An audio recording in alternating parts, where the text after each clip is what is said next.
গণ অভ্যুত্থানের মুখে ভারতে পালিয়ে যাওয়া প্রধানমন্ত্রী শেখ হাসিনার ব্যক্তিগত কর্মকর্তা এস.এম. মিজানুর রহমানকে গ্রেফতার করা হয়েছে।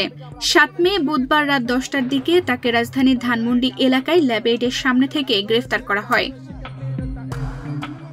নিউ মার্কেট থানার ভারপ্রাপ্ত কর্মকর্তা মোহসিন উদ্দিন বিষয়টি নিশ্চিত করেন। তিনি জানান, মিজানুর রহমানের বিরুদ্ধে বৈষম্য বিরোধী আন্দোলনের ঘটনায় হত্যা মামলা রয়েছে। ওই মামলায় তাকে গ্রেফতার দেখানো হয়েছে। তার বিরুদ্ধে আইনি ব্যবস্থা নেওয়া হবে। রাত ১০টার দিকে ঢাকা কলেজ ছাত্রদলের নেতাকর্মী ও পথচারীরা মিজানকে আটক করেন। পরবর্তীতে নিউ মার্কেট থানা পুলিশের কাছে তাকে হস্তান্তর করেন।